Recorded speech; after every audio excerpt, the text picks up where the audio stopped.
మంచిర్యాల జిల్లా కేంద్రంలోని Mancherial cement company ముందు కార్మికులు వారి కుటుంబ సభ్యులు గత వారం రోజులుగా రిలే నిరాహార దీక్షలు చేస్తున్నారు. ఈ దీక్షలకు సంబంధించిన మరిన్ని వివరాలు మా బ్యూరో చీఫ్ రేణుకుంట్ల శ్రీనివాస్ అందిస్తారు.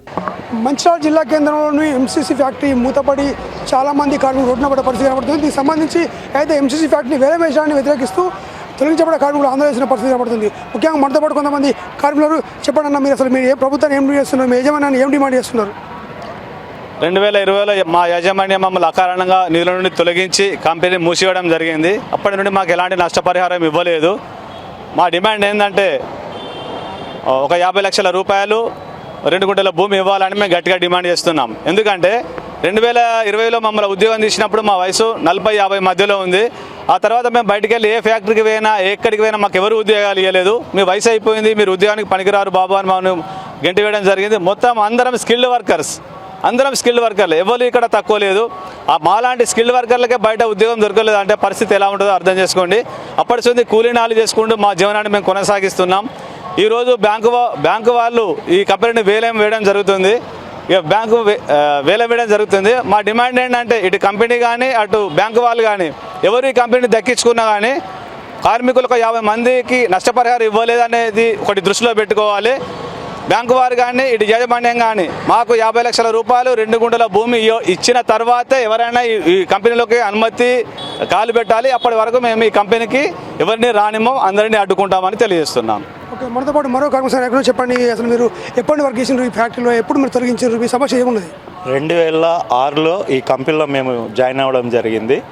2007లో 100 కోట్ల ప్రాఫిట్ తోటి మేము మేనేజ్మెంట్కి ఇచ్చాం. మేనేజ్మెంట్ కేవలం 36 నుంచి 40 కోట్లతోటి మేనేజ్మెంట్, కొత్తగా వచ్చిన మేనేజ్మెంట్ ఏదైతే ఎంసీసీ మేనేజ్మెంట్ ఉందో 36 కోట్ల నుంచి 40 కోట్ల తోటి ఈ ఇండస్ట్రీస్ దక్కించుకుంది. ఏసీసీ నుంచి ఎంసీసీగా మార్చబడింది. ఆ తర్వాత మేము అదే సంవత్సరంలోని వితిన్ 1 ఇయర్లో 100 కోట్స్ ప్రాఫిట్ ఇవ్వడంతో ఆ యొక్క వచ్చిన డబ్బులతో మేనేజ్మెంట్లో ఉన్న పార్ట్నర్లు తగాదాలకి వెళ్ళడం కూడా జరిగింది.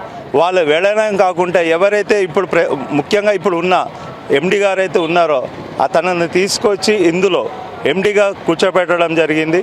తను వచ్చిన తర్వాత 2007లో వచ్చిన లాభాలను మరియు 2017లో బ్యాంకు తోటి తీసుకున్న 40 కోట్ల రూపాయలను తీసుకొని హైదరాబాదు చుట్టుపక్కల ప్రాంతాల్లో ఇన్వెస్ట్ చేయడం జరిగింది.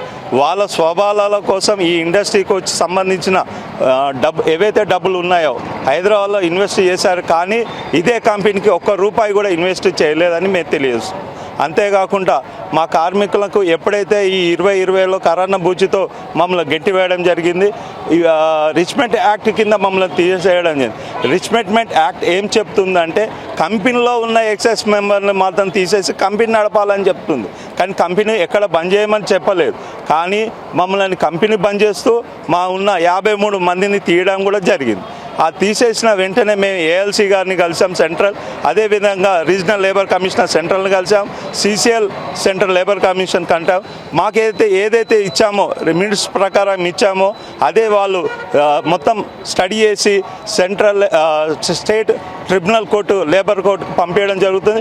ప్రస్తుతం లేబర్ కోర్టులో వాదన కూడా నడుస్తున్న తరంలోనే ఆయన తీసుకున్న డబ్బులు ఈ జిఎస్టీ కానీ రాయల్టీ కానీ లేదా బ్యాంకు అప్పులు కానీ కట్టకపోవడంతో బ్యాంకు వాళ్ళు కరెంటు బిల్లు కూడా 11 కోట్లు కట్టకపోవడంతో మొదట ఎలక్ట్రికల్ డిపార్ట్మెంట్ వాళ్ళైతే మొదట కంపెనీని సీల్ చేయడం జరిగింది. తదుపరి 2 సంవత్సరాల తర్వాత బ్యాంకు వాళ్ళు వేసిన సీల్ని తొలగించి మళ్ళీ బ్యాంకు వాళ్ళు సీల్ చేసి ఈ వేలానికి వెళ్ళడం జరిగింది.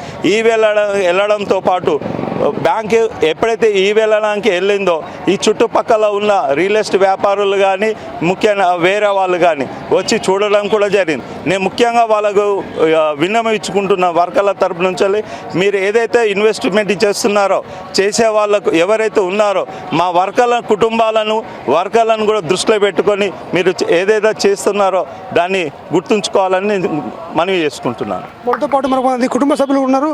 చెప్పండి అమ్మా, మీరు కంపెనీ అప్పుడు ఎలా ఉండే, బంధంగా ఇలాంటి సమస్యలు వచ్చినాయి, ఏమని చెప్పండి? 2020లో ఈ కంపెనీని బంద్ చేసింది. అకారణంగా లాభాల్లో నడిచే కంపెనీని బంద్ చేసి నష్టాలు బాటలో ఉన్నదని చెప్పేసి బంద్ చేసింది. లాభాల్లో నడిచే కంపెనీని, ఇంకా లైమ్ స్టోన్ ఉన్నది, నడిపే లైమ్ స్టోన్ ఉన్నది, ఇంకెన్ని తరాలు నడపని లైమ్ స్టోన్ ఉన్నది. అట్లాంటి కంపెనీని బంద్ చేసి ఈ రోజున ఇంకా 10 సంవత్సరాలు, 15 సంవత్సరాలు, 20 సంవత్సరాలు ఉన్న కార్మికులను, సర్వీస్ ఉన్న కార్మికులను తొలగించి అర్ధాంతరంగా మమ్మల్ని రోడ్డున పడేసి నానా బాధలకు గురి చేస్తోంది ఈ కంపెనీ. మాకు రావాల్సిన సర్వీస్ బెనిఫిట్స్ ఇవ్వమంటే కూడా ఇవ్వకుండా మమ్మల్ని చాలా ఇబ్బందులు పెడుతోంది. నీళ్లు బంద్ చేసిండ్రు, కరెంటు బంద్ చేసిండ్రు. అయినా క్వార్టర్లలోనే భయంతో, దొంగల భయంతో నివసిస్తున్నాం. అయినా కూడా ఈ కంపెనీ ఎటువంటి చర్యకు తీసుకుంటలేదు, మాకు రావాల్సిన బెనిఫిట్స్ ఇస్తలేదు. దానికోసమే ఈ సమ్మె చేస్తూ ఉన్నాము. గత 8 రోజులుగా మాకు రావాల్సిన 50 లక్షల డిమాండ్ చేస్తున్నాం, 2 గుంటల భూమి డిమాండ్ చేస్తున్నాము. ఈ సమ్మె మనతో పాటు మరొక కార్మిక కుటుంబ సభ్యులు ఉన్నారు. మా చెప్పండి, మీరు యజమాన్యాన్ని కానీ ప్రభుత్వాన్ని ఏం డిమాండ్ చేస్తున్నారు?